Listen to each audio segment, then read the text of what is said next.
Hello दोस्तों, स्वागत है आपके अपनी YouTube channel life study with R K में। तो आज के करंट अफेयर पढ़ेंगे 15 जुलाई 2022 के, और बहुत ही एक नए अंदाज में। जैसा कि आप लोग देख सकते हैं कि पीपीटी बहुत अच्छी है, और इसके बाद क्वेश्चन भी आप लोगों को बहुत अच्छे मिलेंगे। एक नए अंदाज देख रहे हैं, एक नए अंदाज में पढ़ेंगे आज से हम। जैसा कि आप देख सकते हैं हाईलाइट दिए नए अंदाज।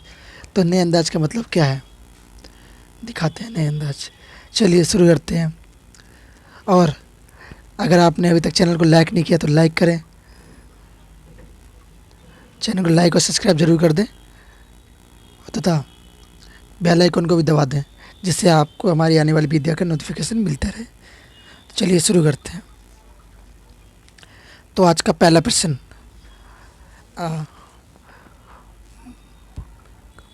बर्मिंघम विश्व के 2022 में किसने तीरंदाज में कांस्य पदक जीता?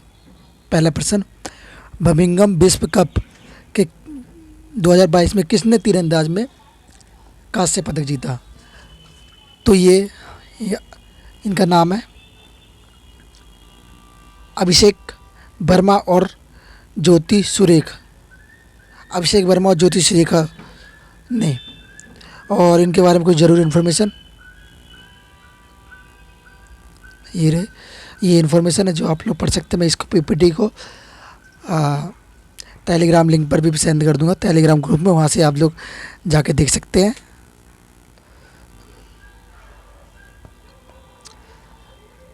किसको इन्होंने हराया? उसके बाद मेक्सिको की एंड्री और मैगुला बेसो को 156 से हराया।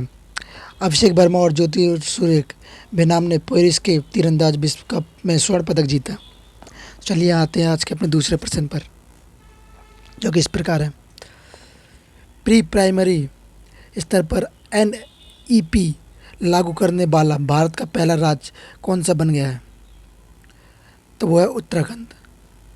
एनईपी लागू करने वाला भारत का पहला राज्य उत्तराखंड बन गया है। ये रहा उत्तराखंड।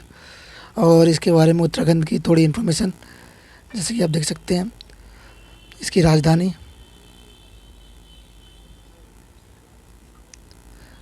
देहरादून, शीतकाल, और दो राजधानी है, अलग अलग मौसम के हिसाब से रहती है। उत्तराखंड के मुख्यमंत्री पुष्कर धामी, उत्तराखंड के राज्यपाल गुरमीत सिंह। तो देखिए, आप करंट अफेयर के साथ 2-3 इन्फॉर्मेशन और साथ में लेके जाते हैं। चलिए आते हैं जबकि तीसरे प्रश्न पर।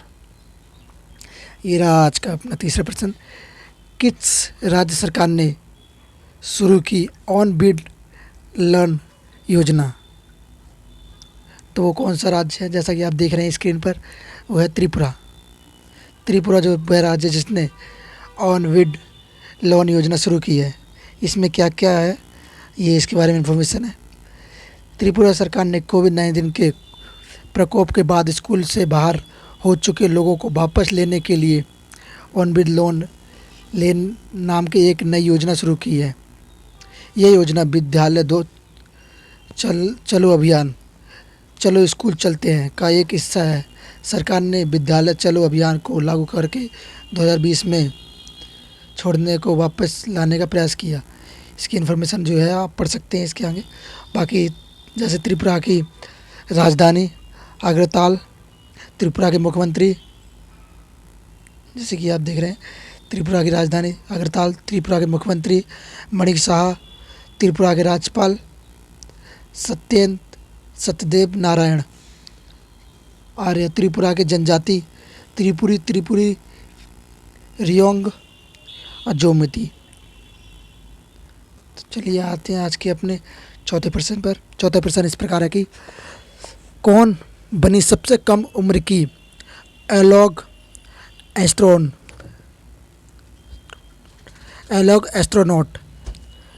कौन वो लड़की है या कन्या है जो बनी है सबसे कम उम्र की एलोनॉग एस्ट्रोनॉट? तो वो है जाह्नवी, 22 वर्षीय जाह्नवी, 19 वर्षीय जाह्नवी डोगाटी ये बनी है। तो आप इनके बारे में इन्फॉर्मेशन देख सकते हैं, जैसे कि ये रही इन्फॉर्मेशन। नीचे इन्फॉर्मेशन है यहाँ पे जो आप देख सकते हैं, और इसको मैं लिंक को मैं अपने टेलीग्राम चैनल पे भी डाल दूँगा जहाँ से आप लोग इसको देख सकते हैं। तो चलिए आते हैं आज के अपने 5वें प्रश्न पर, जो कि इस प्रकार है कि रक्षा मंत्रालय ने 2050 तक कितने रुपए की रक्षा उत्पाद का लक्ष्य रखा है। रक्षा मंत्रालय उसने अपने लक्ष्य कितने रुपए तक का लक्ष्य रखा है 2050 तक रक्षा उत्पाद में, तो ये है 1.75 करोड़। जैसा कि आप देख रहे हैं 1.75 करोड़ रुपए रक्षा उत्पाद में रखा है। इसी प्रकार थोड़ी बहुत इन्फॉर्मेशन है ये।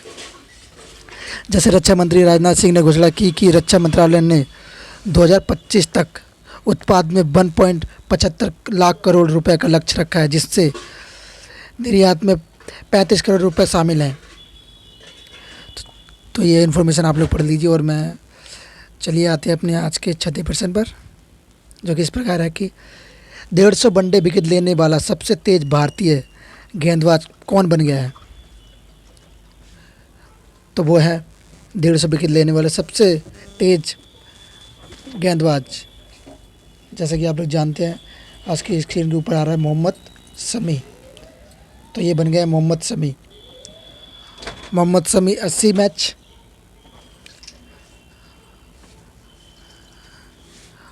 अजीत आगाकर 97, खेल हजीर खान 103 मैच। चलिए आते हैं आज के अपने 7वें प्रश्न पर। सॉरी 7, ये टाइपिंग मिस्टेक होगी, 7वें की जगह 8वें हो गया। आगे भी ऐसे ही चलते रहेगा, चलो कोई नहीं। तो देखते हैं 8वां प्रश्न क्या है। WEF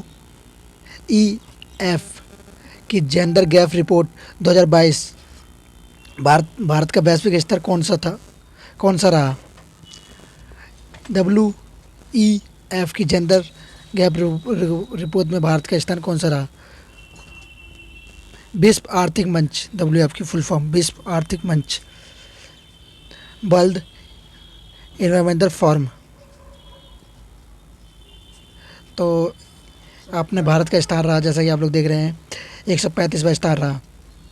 और बाकी ये आपको इन्फॉर्मेशन दे दें, नीचे इन्फॉर्मेशन है विश्व में ग्लोबल, और जाके किस देश क्या इन्फॉर्मेशन है, किस किस देश का कौन कौन सा स्टार रहा। तो ये है जो आप लोग पढ़ सकते हैं। चलिए आते हैं आपसे अपने 9वें प्रश्न पर, मतलब 8वें प्रश्न पर बस। चलिए शुरू करते हैं अपने 8वें प्रश्न क्या है। हाल ही में पद्मश्री पुरस्कार से सम्मानित प्रख्यात सामाजिक कार्यकर्ता का निधन हो गया, उनका क्या नाम था। तो उनका नाम था अवध कौशल। अवध कौशल वे व्यक्ति हैं जिनका अभी कुछ दिन पहले निधन हो गया, और वे एक पद्मश्री पुरस्कार से सम्मानित व्यक्ति थे। ये आते हैं आज के अपने 9वें प्रश्न पर, या 10वें प्रश्न बोल लीजिए, कोई बात नहीं, 10वें प्रश्न पर आते हैं। तो चलिए शुरू करते हैं। हाल ही में कहाँ के राष्ट्रपति का निधन हुआ। तो जैसा कि आप लोग देख रहे हैं कि हाल ही में कहाँ के राष्ट्रपति का निधन हुआ। मैक्सिको के पूर्व राष्ट्रपति लुई एचेवोरिया, नाम भी इनके ऐसे है ना, लुई एचेवोरिया का निधन हुआ। ये वो व्यक्ति हैं जिनका निधन हो चुका है, और ये मैक्सिको के पूर्व राष्ट्रपति थे, अभी तो कोई और है। तो चलिए आते हैं आज के अपने 11वें प्रश्न पर, जो कि इस प्रकार है। हाल ही में हिमाचल के राज्यपाल राजेंद्र विश्वनाथ ने किस पुस्तक का विमोचन किया। हाल ही में हिमाचल प्रदेश के राज्यपाल राजेंद्र विश्वनाथ ने किस पुस्तक का विमोचन किया है। तो वह पुस्तक है द मैकमोहन लाइन पुस्तक का विमोचन। मैकमोहन लाइन, तो आप लोग जानते हैं मैकमोहन लाइन किस किस के बीच में, भारत और चीन के बीच में है। तो ये मैकमोहन लाइन का इन्होंने पुस्तक का विमोचन किया है, इस पुस्तक का। तो ये थोड़ी बहुत इसकी इन्फॉर्मेशन है इसके बारे में, जो आप लोग पढ़ सकते हैं। तो चलिए चलते हैं आगे आज के अपने 12वें प्रश्न पर। छात्रों को रोजगार के अवसर हेतु किसके बीच समझौता हुआ? छात्रों को रोजगार देने हेतु किस किस के बीच समझौता हुआ? तो छात्रों को रोजगार देने हेतु दिल्ली सरकार और यूनिसेफ का समझौता हुआ।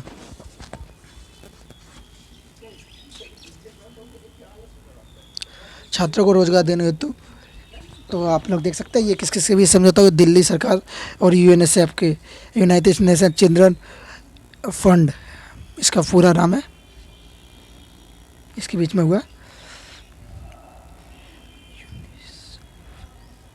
हाँ, तो ये इनके बीच में समझौता हुआ जिससे कि रोज़गार अवसर मिलेंगे लोगों को रोज़गार के। तो चलिए आते हैं आज के अपने आखिरी और 13वें प्रश्न पर, तो जो कि इस प्रकार है कि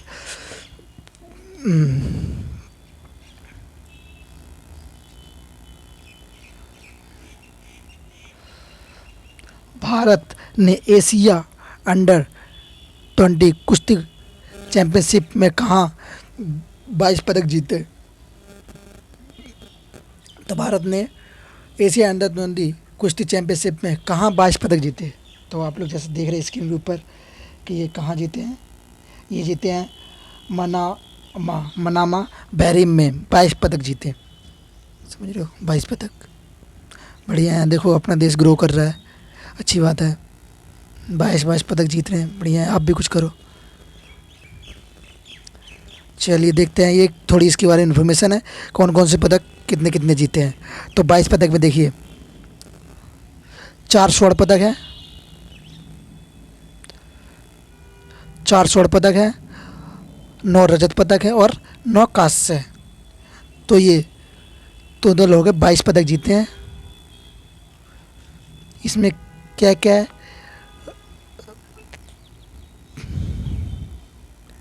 4 गोल्ड है, 9 रजत हैं तथा 9 कांस्य हैं, कांस्य पदक हैं, ये सब जीते हैं। और यूनाइटेड ने 20 एशियन कुश्ती सिम में देख रहे हो भाई साहब, बढ़िया है, भारत खिल खुल रहा है अभी। तो चलिए आखिरी, और ये अपना था आखिरी प्रश्न। तो इसके पीडीएफ आपको हमारे टेलीग्राम लिंक पर मिल जाएगी, वहाँ से जाके आप लोग डाउनलोड कर सकते हैं। और इसके बारे में जो इन्फॉर्मेशन नीचे हमने दे रखी है, और भी इन्फॉर्मेशन। तो आपको वीडियो कैसी लगी? अगर आपको वीडियो अच्छी लगी हो तो हमारे वीडियो को लाइक करें और कमेंट करें, और हमें बताएं कि हमें अपने आप में क्या सुधार करना है। अगर जो सुधार करना है हमें बताएं तो हम उसी हिसाब से अपने अंदर सुधार करेंगे। अपनी पीडीएफ में कुछ सुधार करना है तो पीडीएफ में बताइए, कुछ सुधार करना है सुधार करेंगे। और सब्सक्राइब जरूर करिए चैनल को, और लाइक करना ना भूलें, और बेल आइकन को जरूर दबाएं